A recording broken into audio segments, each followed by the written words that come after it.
Hey everyone, welcome to the Get the Bag podcast. I'm your host, Gladia Castro. Got my co-host, Tim Park. Today's a really exciting episode. I've been trying to get more women to join in on the episode and finally was able to get someone really excited to present this guest. But before we get all into that, let's make sure to like, follow us, subscribe, all the things. We're on here every Wednesday, and we're here to help you guys. And so this is going to be a really great conversation because, again, we don't have much women, so I'm going to keep bragging about it. For today's guest, she's from Richmond, VA. She comes from a dental background, and back in 2020, lost her job, had a baby, and so between breastfeeding and naps, our guests, continue to study, network, and kind of got into real estate and understanding real estate investing and how that goes into like a small business. And now she's fast forward, she's considered now a self-proclaimed community investor. She's very passionate to foster and build strong communities, whether it's providing real estate solutions or showing individuals how to invest and protect their assets. Her core mission is to empower individuals and families. She'll talk a little bit more about her group, Women's Business at Work. But let's welcome Cheryl Williams to the Get the Bag podcast. What's going on, sis? What's up, Cheryl? Hey. Hello. Nice to see you guys again. I'm doing well. Thank you for having me. Of course. Yeah. And I think we're talking backstage a little bit about me asking more women to come on and like how some women along their journey, because we get a lot of people starting off in their journey, right? And sometimes it's women don't feel like they're worthy to come on here. It's like you don't have to close 10 deals or 5 deals to have a conversation. So I'm really, really happy because you're doing amazing things. And I think we should brag. We need more women to come on and brag about what they're doing. So thank you for signing up and joining us today. Definitely.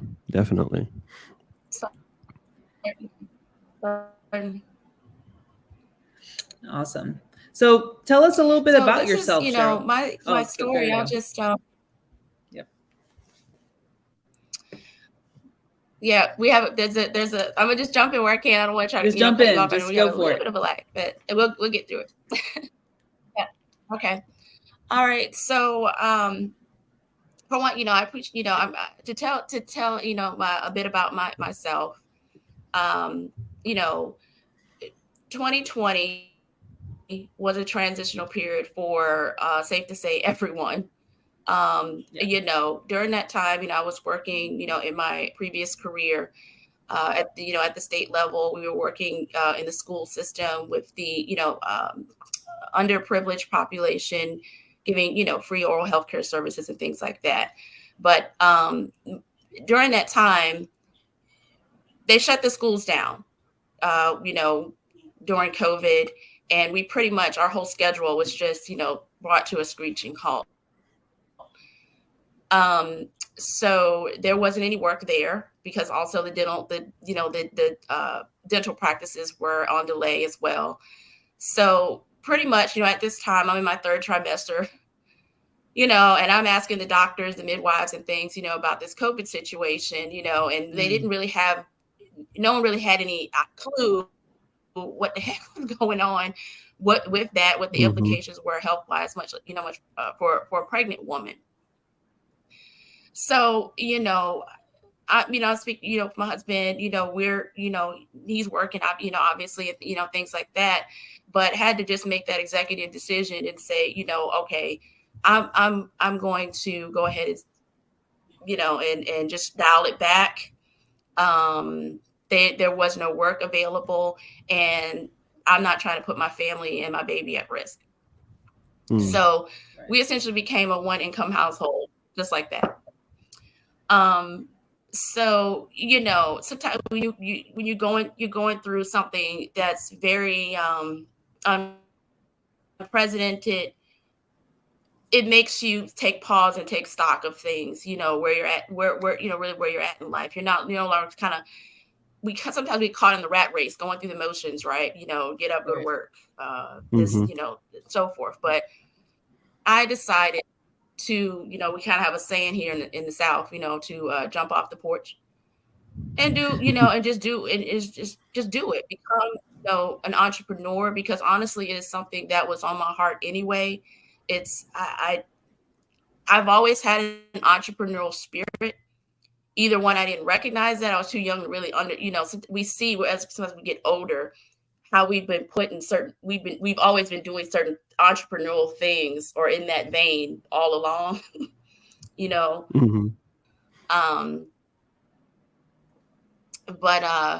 but yeah, so I decided to do that. Now, as far as real estate being the vehicle, I started, it came to me. I'll just say how I feel. God put it on my heart. For real estate, living in the city, there was, because I lived and worked in Richmond, and Richmond has undergone a lot of revitalization. We have a lot of people that like to come because we're right here smack in the middle, from coming on down from the top of the East Coast, New York, and you want to go on down, Florida and things like that. So that people just come, Right. And like to stop here and visit or live because it's cheaper than DC, and so forth. So anyway, I'm driving around doing my daily commute. And I'm like, oh, this is they're putting buildings up left and right, and I say, even in 2020, when things were so-called slowing down or had come to a halt, real estate was still going on. I mean, these buildings were still being built, and things like that, and commercial real estate and so forth. So it was something I was considering and looking at YouTube University while I was still working. And 2020 is what was the deciding factor for me that let me go ahead and to invest in real estate and start my own business. That's amazing. Yeah, that's amazing. I love your story, and I think a lot of people can resonate about your particular situation, and especially you going through pregnancy and trying to think about your family during that time, and that's I think not many people want to talk about, I guess, that journey, but I think it's important. When you kind of were looking around and seeing, the different real estate, and you're like, okay, I'm going to make this conscious decision to, push that, get into real estate. So can you tell us more about how you got into like wholesaling? And, I know you were doing YouTube University. I think a lot of people are doing it or have done it and got into a course. So can you explain your journey there? Sure. So, being on YouTube and online, searching, trying to piecemeal, information together and, and so forth, and learn about investing. I stumbled across wholesaling, and I was looking at Max Maxwell videos a lot because he was the closest, real estate guru, if you will, that I knew of, because he's down in North Carolina. Right. I was also looking at Affordable REI. She's a female real estate investor who she focused a lot on the markets that people didn't really want to look at, the hoods, the ghettos, and things like that, and making that work. But with Max Maxwell, that's how I came across Chris Jefferson, Coach. Shout out to Coach. Shout out to the Charged Up. Shout out to you. Because they're in pretty much what that was. Yeah, shout out to the U. It was, I believe it was a podcast. It was an interview. It was some sort of, it was an interview panel or whatnot. They were talking, and I found, and I was like, okay, I resonate with what, Coach was talking about, just his personality. and he was really harping on, talking about wholesaling specifically, more or less. And I found out he was in Richmond. I was like, okay, wow, all right. So there's, there's a mentor who's in this space, right in my quote unquote backyard.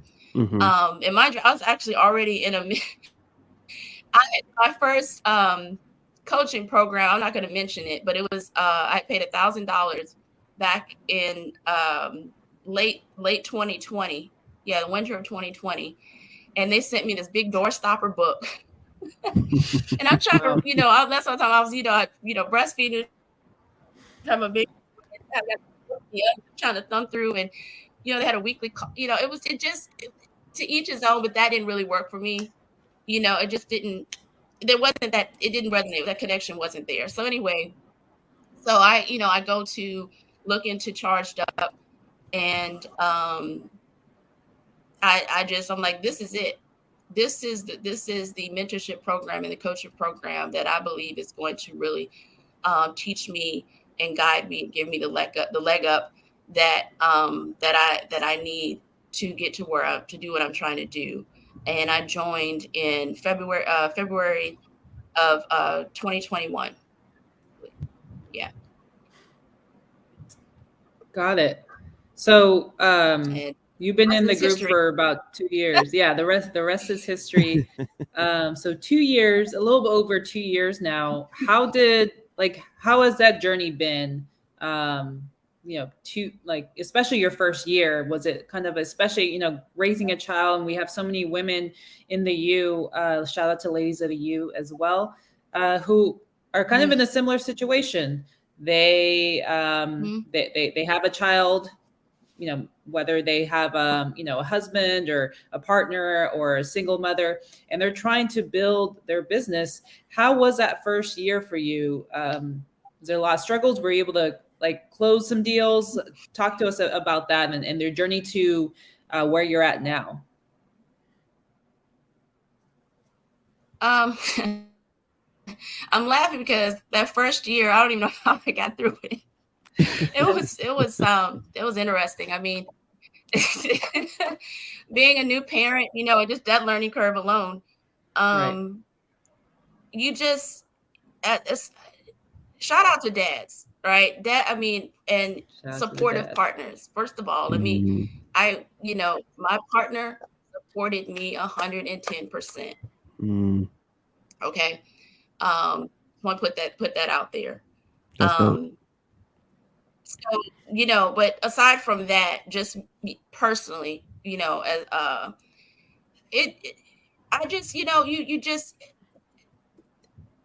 went through the process. You don't know sometimes. You just push yourself to do what you know is right, what you feel, I pray for guidance on things.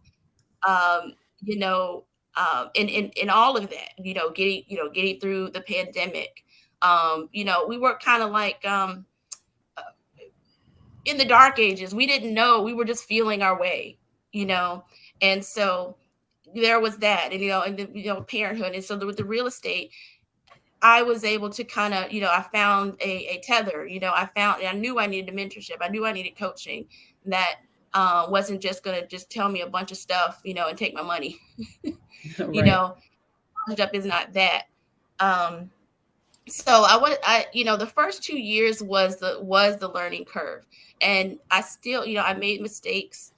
I still sometimes, I make mistakes, maybe not as like the ones I made, first starting out, what have you, but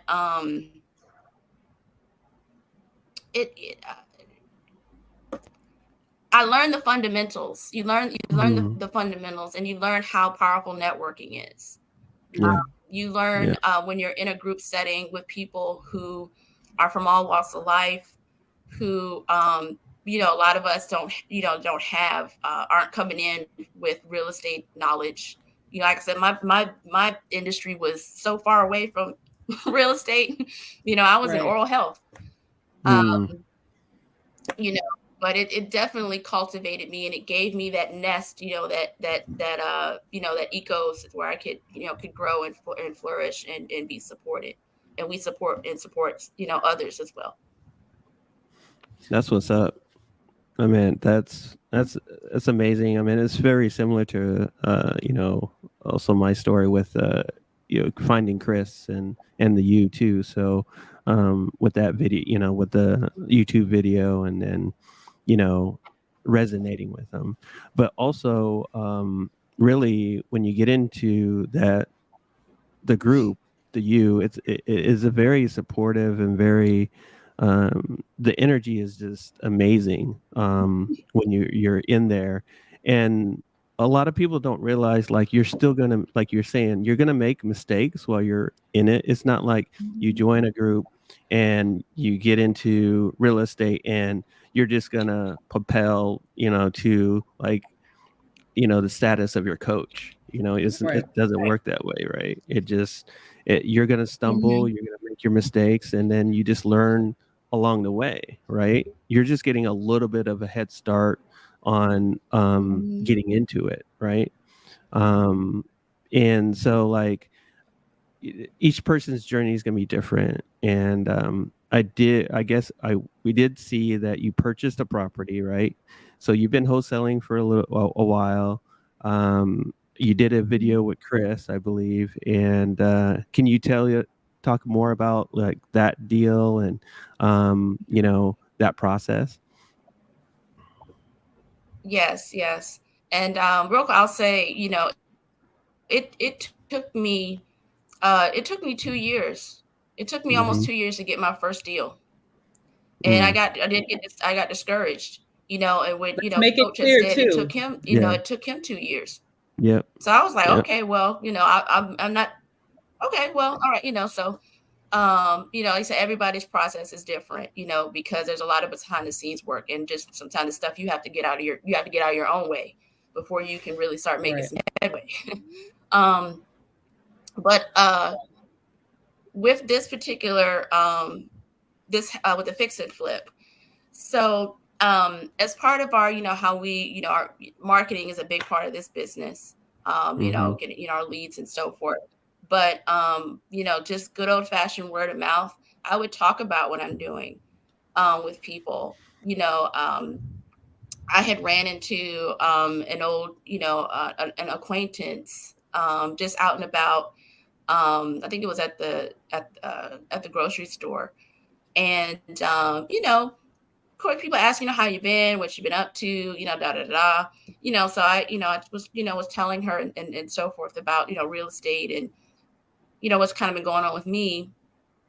And lo and behold, one day she had sent me a message in my Facebook Messenger. And this was, I want to say, over a year or some change from when I had saw her last. It'd been quite a while. So it was out the blue. So nonetheless, she was asking me about the real estate. I thought she wanted to learn about what I was, to get into it, but she needed help for a family friend who was being foreclosed on. So I don't make any promises, I just said I'll do what I can, help. So, I'm learning more, she, sends me the number, I reach out to him, we talk at length. And, I told him, what we could possibly do to help him. I mean, not possible, what we could do to help him. I mean, as far as an exit strategy goes, that you have the option to sell. So it was a lot of moving parts in between then. And we had to really, I mean, I kid and say, I had to make the stars line up, but he agreed, we went under contract and to sell. And at the time, I knew, I was like, okay, well, wholesaling is not going to work for this. There's no time for that. And plus it wouldn't really garner any type of it's not going to help him as far as get a profit. He's not going to really be able to have enough to do because he was a single father with 3 kids. He didn't know where he was going to go after this. He didn't really know, trying to find an apartment, things was just really, I mean, he was extremely stressed. Sometimes you almost have to play therapist sometimes when you're dealing with distressed homeowners, and just being that understanding and being that listening ear. So, you know, so that said, I was, I said, okay, what to do. I don't have a hard money lender. I don't have private. I didn't have any lenders. Because I was just, doing wholesales. Wanted to graduate to fix and flips, but I did felt a little held back by that, because oftentimes when you're newer, these lenders, they're not either going to lend to you because you don't have that experience, which is that catch-22. Like, I'm going to get the experience if I don't get the experience. Or if they lend to you, they want to give you, put down a whole bunch of, higher amount of money down, which I didn't, so I didn't really, so anyway, I went to pitch it to Coach. Shout out to Coach. What he said, respectfully. And, he actually didn't know about it because it had went to his spam folder. It went to his spam folder. So, I just figured maybe he wasn't interested in it or something, right? In that particular lead, he's, being busy and so forth. But we talked about that, a little bit, like in the video at the shoot and stuff, and the pop-up that we had. But God works in mysterious ways, that's how that worked out. So I ended up, I had to find another solution. So there was a gentleman that I had met a year or so ago at a property that I went to, that I was looking to wholesale, because I was looking for a contractor, because I knew in my mind that one day, as my business grows, I'm going to need these relationships. Absolutely. So, met with the contractor, and he turned out to be an investor as well. So we kind of, kept in contact over time. So I was like, you know what? Let me call, let me call him and see if he'd be interested in doing a joint venture on this house. And,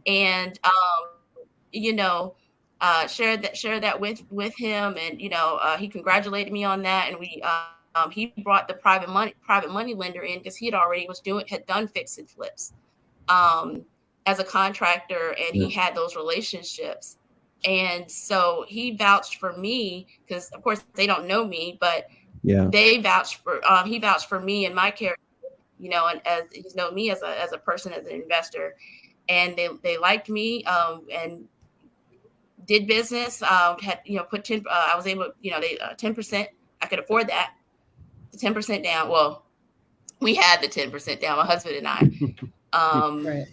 and that's how we were able to get the house. I mean, it was definitely, I kind of had to get my husband on board, because we, that was our savings. We didn't have, we put a lot of money that we put, we took a calculated risk, put it that way. We took, withdrew from, we withdrew from 401k. We withdrew from savings. At the time, his position was being cut, and the department was being cut. He had just got a promotion. Things were, looking good. And then they cut the department, and the layoffs and things like that. So we were really, I mean, it was a trying time, and but this was our blessing. We had a bird in the hand, and it's like, no, it's not going to be good work as a wholesale, because it's not for a wholesale. It's for you and your family. Wow. So and to help this man. Yeah, it's amazing. So it went to close. We got it to close. It was crunch time. Got it closed just a couple of days before it went to the auction block. Went for auction, and we made it happen. It was crazy. What was the did you guys finish the flip already, or what was the kind of profits if you did complete it? So bought it for $155,000, and we're going to, my realtor, going to sell it for starting at $250. It'll be we'll be listing it next week. Nice. Wow. That's amazing. Congratulations. That's awesome. Congrats on that. How was doing the flip? Like what talk to us about how that experience was for you. Was it like a major flip, or was it kind of like cosmetics?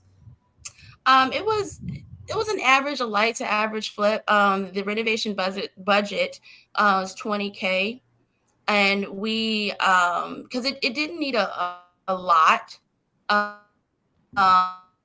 did need a good bit of cosmetic, in the inside, as far as like the walls, you know, in things. Put sweat equity in, because I already told him. I told that, hey, we're gonna roll our sleeves. I'm gonna be in there helping you, my husband and I, whatever it is, we need to do to help to cut costs, and make this work. So, and that's what we've done. So yeah, I was in there sweeping the floor and getting, helping doing the dirty work. You got to do what you got to do. Yeah. So Yeah. No, that's good. Going back to the finances, I think it was, purchase price 155, right? Is that correct?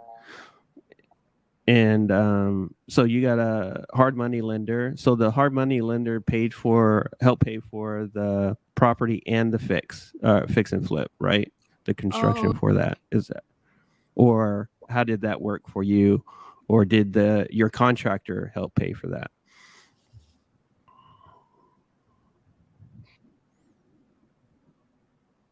Cut out. Tim, you had cut out a little bit. I'm sorry. Can you repeat the question? Yeah, no worries. So I was, for the audience, I want you to kind of describe how the deal was worked. Like, the hard money lender provide you for the purchase of the property and your cost to renovate, or did the 50% partnership with your contractor, he covered the cost for the construction and for the reno? So I just wanted to, for the audience to break it down a little bit like that. So I put the down, put the 15,000, the down payment. He covered the closing costs.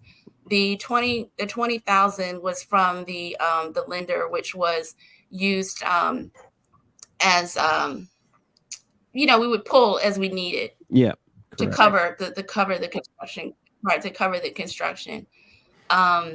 So pretty much, I mean, that's how that works. So we needed, as far as the primer, the paint, floor tiles, all those sort of things. And I would, I'm no contractor, so I would just sort of watch and learn, and take his his advice on things. This is someone who I've known prior to, so I believe this is someone that I can I know I can trust, his character in the community and things like that. So that's how that worked. I love it. And we had 6 months to get it done, and we didn't even need that long. We really don't. We knew we would have it done well before then. Yeah, so it was a 10% down. Awesome.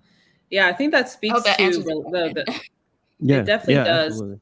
And I think it speaks to the why it's so important to build relationships now, even as a wholesaler, with contractors, realtors, private money, anybody you come across in the wholesaling process, and why it's the long game. Like, you met this person a year ago, and here you are remembering, hey, he's a contractor and he's an investor.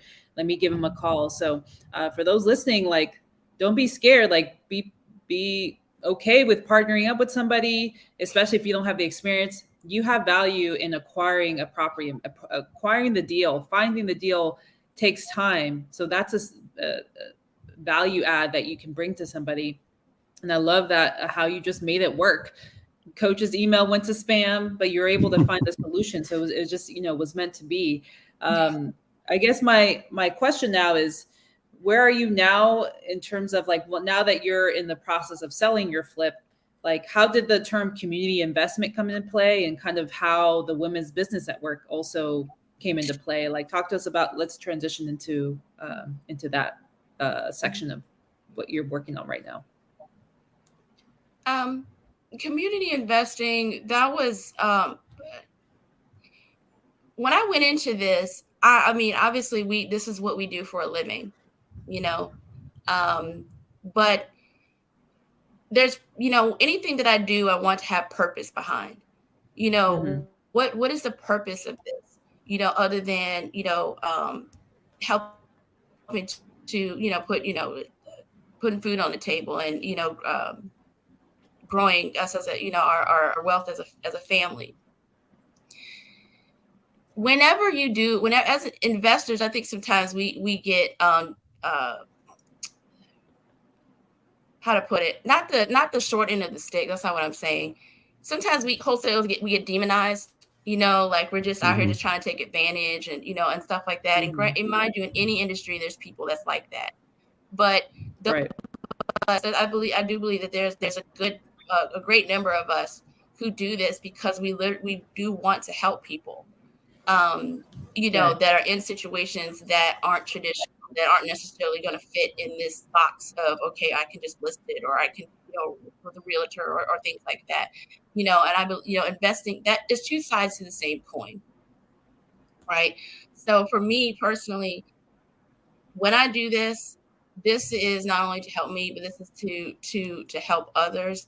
And to just, at the end of the day, how did I make the world a better place? How did Cheryl Williams help wasn't, helpful in the community? So that's where the term community investor, because I'm not, always looking to, okay, what's going to be the biggest profit? Sometimes, it's about, okay, leveraging between, okay, the profit of the deal and how the seller is going to also profit in their own way, as far as, are they going to be able to, like with the foreclosure, avoid their credit being damaged so they can move on with their life? These types of things. So with the Women's Business Network, Gladia, as I was telling you earlier on, that I had met, this is the through the power of networking, I met the founder of Women's Business Network, Alfie Harry. I met her. She is the wife of the investor that I worked with. Oh, cool. And we met at the closing table. We met at the attorney's office, and a lovely lady. And she invited me out to the Women's Business Network luncheon. I didn't know that this was the first event that they was having, that she was having. So I went to support. I liked the vision of, and I liked they were, what she was doing. It's a faith-based network for entrepreneurs. So basically, I met her and her colleague, and we were just talking and chopping it up. And I said, hey, I would like to, this is invited me to the next one. And I said, you know what, I really like this. If there's a way that I can help support and so forth. And they said, great, dynamic individuals like yourself. You're on board. So we sort of, unofficially shook on it. So I'm a co-founder and co-organizer. So I helped with the website building, with the branding, because that's just something, I'm a creative. I like, painting and other, DIY things and online things. I'm a bit tech savvy there. So did the marketing piece of it, getting the word out there online. And so now we have a little bit over 100 members between Facebook and Meetup. And we've held every month we have a luncheon. We have one coming up here in September, where we're actually going to be talking about real estate and raising capital. So that information is on the website, Women's Biz Network on Facebook. I love it, and we'll present that on the show notes. That's amazing opportunity. I'm sure, again, through networking, again at the closing table, and for any ladies or anybody who's interested, we'll definitely show that in the show notes. And I think it's just kind of something that happens naturally as you start putting yourself out there, is these opportunities are going to pop up, and you really took advantage of that. And I appreciate you sharing that. And I'm really excited to see how much it grows, because I think it's very much needed, especially in the real estate space. And, it's just been super useful information. And I know we're kind of at the tail end of this. So kind of, I guess the last question is, what do you kind of want to leave the audience with? Especially giving your story and somebody that may be inspired. Don't give up. Don't just whatever you do, keep pushing forward. Sometimes it may seem like, let me just go back to what I was doing before, or, this other shiny opportunities, especially when you're on YouTube or just on the internet. Everyone's talking about something, some kind of business, right. some sort of, but you decide you're in real estate investing. Real estate is the foundation of all business. It doesn't matter what you do. If you're here to help the community and to build wealth, real estate is the vehicle. So just don't give up. Keep pushing forward. Believe in yourself, and you'll be just fine. That's dope. I love that. Mm-hmm. I love it. Thanks so much, Cheryl. How can we reach you besides? I think we'll add the link to the Women's Business Network. But how can people reach you? You can reach me. My social media. It is actually, you couldn't see my shirt, but I wore my merch. Cheryl Invest. Yes, that's what's up. Cheryl Invest. That is my tag. Shout out to my brother Wise for making this merch for me. And Cheryl Invest, that's my brand. Nestron Capital is the business. But trust me, you type in Cheryl Invest, you will find me on Instagram and Facebook. And just quickly, I just want to say thank you to everyone who, include you, Claudia, Tim, everyone who's just supported me and believed in me, along the way. Thank you. Of course. Cheryl Williams, thank you so much, girl. Can't wait to maybe catch you a year from now and see you amazing things that you're doing. Make sure you guys tap in with Cheryl. We'll include all the show notes, all the proper links in the show notes. And appreciate you guys tuning in. Again, as always, we'll be back next Wednesday. Don't forget to like, subscribe, follow us on all the channels. But hope you guys have a great rest of your week. See ya. All right. Peace.